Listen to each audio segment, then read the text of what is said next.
Hello students, welcome back to प्रेपॉन।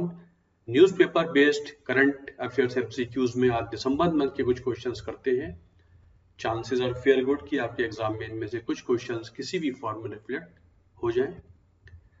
Golan Heights पे question है, लेकिन डायमेंशन थोड़ी डिफरेंट है, ज्योग्राफिकल ना होके कुछ डिफरेंट डायमेंशन है। India has voted against a draft resolution in the United Nations general assembly that expressed deep concern over Israel not withdrawing from Syrian गोलन। पहला स्टेटमेंट, इंडिया ने इस रेजोल्यूशन के अगेंस्ट वोट किया है। Syrian Golan is the region in the south west Syria that was occupied by Israel way back in 1967। इनमें से कौन सा करेक्ट है? इंडिया ने अगेंस्ट वोट किया है या फॉर में वोट किया है, और it was occupied by Israel, और it is in the under the control of Syria again. Answer देखते हैं। आंसर इसका बी है। सेकंड स्टेटमेंट करेक्ट है, पहला करेक्ट नहीं है। India votes in favor of UNGA resolution that expresses deep concern over Israel not withdrawing. Usually हम देखते हैं इंडिया इसराइल के फेवर में वोट करता है, बट यहाँ पर इंडिया ने रेजोल्यूशन के फेवर में वोट किया है कि जिससे इसराइल नहीं निकल रहा है सीरियन गोलन एरिया से, इंडिया यूएन के सपोर्ट में जा रहा है। India has voted in favour of draft resolution in United nation general assembly. Syrian Golan is a region in the southwest Syria that was occupied by Israel in 1967। तो पहला statement गलत है, common sense नहीं लगाना है। ये यहाँ पर इंडिया ने यूएनओ के रेजोल्यूशन के फेवर में वोट किया है, which is going against Israel. तो इसका आंसर बी है। सेकंड सही है, पहला सही नहीं है। वैसे देखें तो ये गोलन हाइट्स का एरिया है जो सीरिया में हुआ करता है, इजराइल की ऑक्यूपेंसी में अभी भी हुआ करता है। ये देखिए कुछ एरियाज है। ये हाइफा है, यहाँ से मैप बेस्ड क्वेश्चन आपके एग्जाम में आ सकता है। ये जॉर्डन रिवर है, ये लेबनान है, ये वेस्ट बैंक है। वेस्ट बैंक इसे बोलते हैं बट ये ईस्ट में है। And this is the Gaza strip. ये गाजा स्ट्रिप हुआ करती है जो चर्चा में रहती है। This is the particular map जो आपके एग्जाम में किसी और फॉर्म में आ सकता है। This is Dead Sea. Next question, consider the following statements about X-ray polarimeter satellite XPOSat. Indian Space Research Organization has announced that India is set to launch its first X-ray polarimeter satellite. India ने announce कर दिया था दिसंबर में कि हम XPOSat भेजेंगे, और 1 जनवरी 2024 को ये भेज भी दी गई है। क्वेश्चन दिसंबर का है। India is only the third country after US and China to launch a dedicated satellite to study X-ray polarization in the celestial bodies. Celestial bodies हैं या ब्लैक होल है, उनकी फिजिक्स स्टडी करने के लिए ये भेजी जा रही है। इंडिया तीसरा ऐसा देश है चाइना और यूएस के बाद, और इंडिया ने भेज दी। तो पहला स्टेटमेंट तो बिल्कुल सही है कि ये भेज भी दी गई है। दूसरा स्टेटमेंट देखते हैं। इंडिया ऑल सेट, ये भेज दी गई है। आगे देखते हैं। सेकंड स्टेटमेंट सही नहीं है, पहला इसका आंसर पहला सही है, दूसरा सही नहीं है। Indian Space Research Organisation welcome 2024 with a successful satellite launch of XPOSat, making India only the second country after US to launch dedicated satellite to study X-ray polarization in celestial bodies। तो India second country है, not third after China. तो US के बाद India आता है, तो second correct नहीं है, पहला करेक्ट है। इसकी टेक्निकलिटीज में हम नहीं जा रहे हैं। बेसिकली सेलेशियल बॉडीज की फिजिक्स को स्टडी करने के लिए, इलेक्ट्रोमैग्नेटिक फील्ड को स्टडी करने के लिए ये भेजी गई है। हिंदू का आर्टिकल है, डिटेल में आप चाहेंगे तो वहां से आपको मिल सकता है। India is set to launch its first x-ray polarimeter satellite. Consider the following statements about Conference of Parties to the United Nations Framework Convention on Climate Change. India has offered to host the 33rd edition of Annual Summit due in 2028. India ने offer किया है कि 2028 वाली ये जो COP है वो हमारे यहाँ हो जाए। Conference of Parties must be approved by other signatories to the United Nations Framework Convention on Climate Change, और होस्टिंग करने के प्रपोजल को जो और सिग्नेटरीज हैं उनसे अप्रूवल कराना पड़ता है, तभी ये प्रपोजल एक्सेप्ट होगा। तो इनमें कौन से करेक्ट हैं देख लेते हैं। पहला तो करेक्ट है ही, refraining from fresh commitments to contain global temperature rise. Prime Minister in his address at COP28 offered to host 33rd edition in India.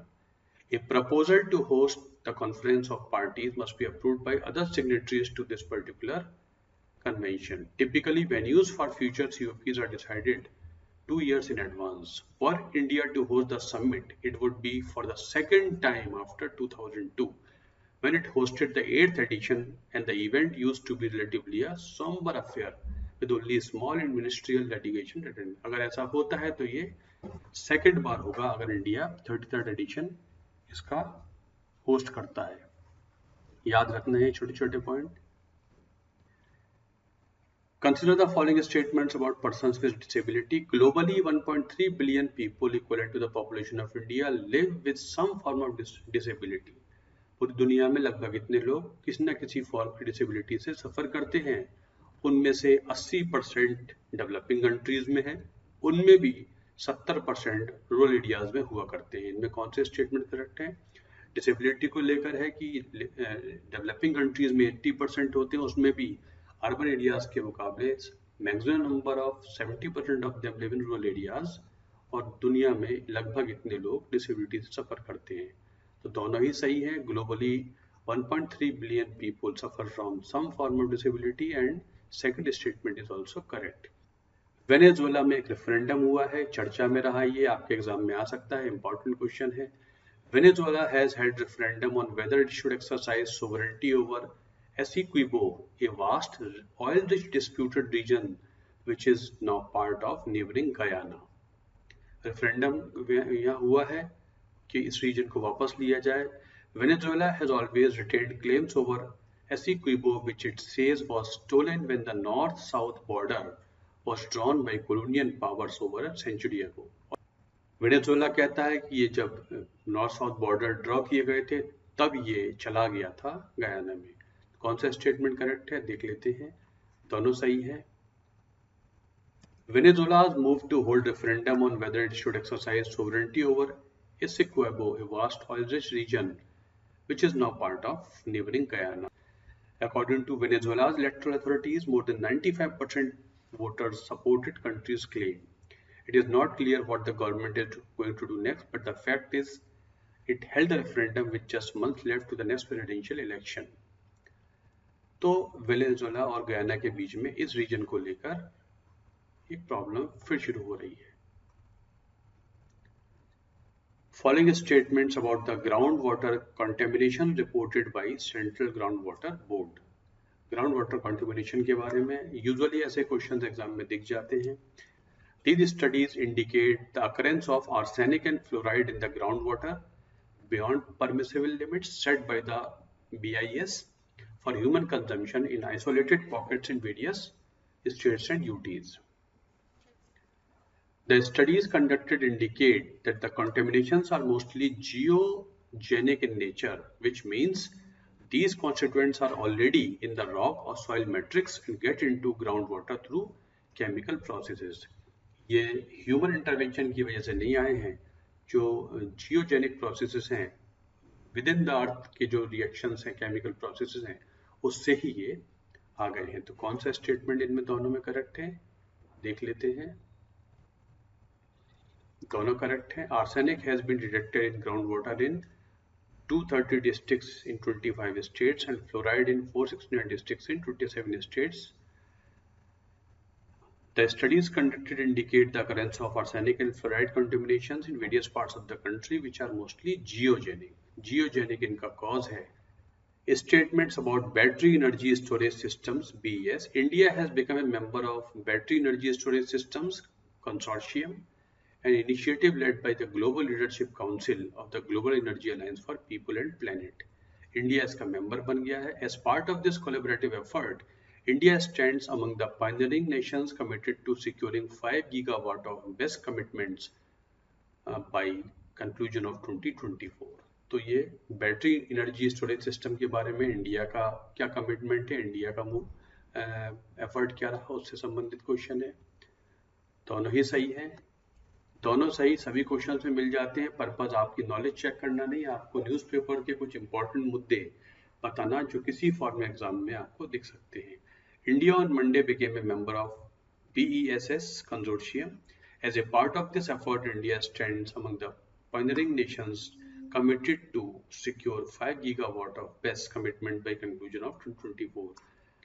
Which country has announced a significant tightening of country's immigration policy in an attempt to curb migration which has been at record high? आपको पता है बहुत चर्चा में रहा, UK इसका answer है। UK ने इस पे बिल भी पास कर दिया है कि रवांडा के जो इमिग्रेंट्स हैं उनको वापस भेजा जाएगा। ये बिल भी पास हो चुका है अप्रैल 2024 में। तो answer is C. Answer is C. Announced a significant tightening of country's immigration policy in attempt to curb migration, which has been at record height. The new policies will impact Indian citizens, which constituted the largest of incoming migrants as per provisional figures for the year ending June 2023. WMO की एक report है, उसके बारे में question है। किसी और form में क्वेश्चन आ सकता है। बहुत कई दिन तक ये न्यूज़पेपर में आती रही थी WMO की report. Glaciers that were measured around the world thinned by approximately 1 meter per year on average between 2011 to 2020. Glaciers 1 metre average पे पर ईयर से उनकी थिनिंग हो गई है। Greenland and Antarctica lost 38% more ice between 2011 to 2020 than during 2001 to 2010. इनमें कौन सा statement correct है? दोनों ही करेक्ट हैं। Glaciers that were measured around the world thinned by approximately 1 meter per year in this decade, or Greenland and Antarctica lost this much percentage of ice during the last decade. The Gamosha, a hand-woven traditional towel, is a unique product of Assam, Telangana, Manipur and Jharkhand. ये चर्चा में newspaper में आया था। तो आसाम का हुआ करता है hand-woven towel. Assamese Gamosha hand-woven traditional towel is a unique product. One sees a lot of duplicate products in the market. तो आसाम का हुआ करता है। Which of the following has recently been included in the list of intangible cultural heritage by UNESCO? Durga Puja, Chhath, garba या Kirti's of Tyagaraja. तो इसमें कौन सा 2023 में लिया गया है? तो गरबा। गरबा 2023 दिसंबर में has become part of this particular list. 2021 में दुर्गा पूजा इंक्लूड किया गया था। Garba has become the 15th item from India in the list of intangible cultural heritage. तो आंसर इज गरबा।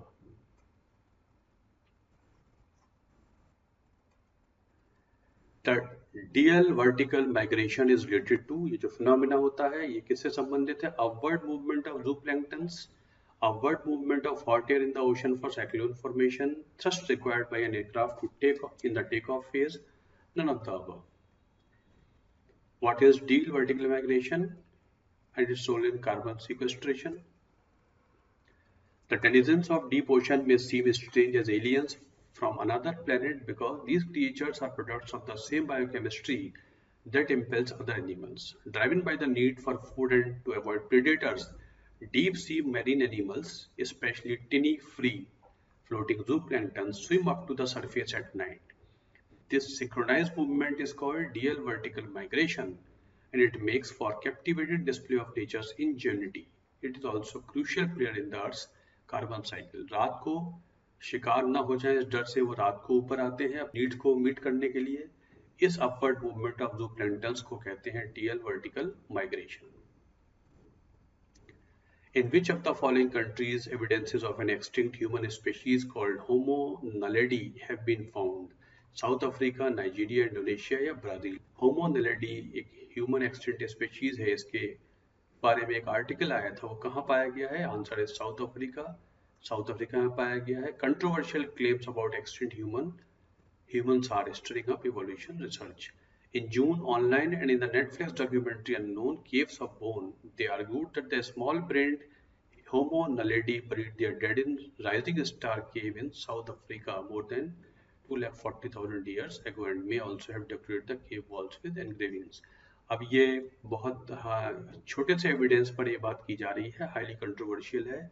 जो बेसिक स्टडीज हैं जिससे तय होगा कि ऐसा होता था, अभी yet to be done. But ये चूंकि अखबार में एक रेफरेंस था इसका, तो ये साउथ अफ्रीका में एक स्टडी हुई है जिसमें होमो नैलिडी नाम का एक ह्यूमन एक्सटिंक्ट स्पीशीज मिली है।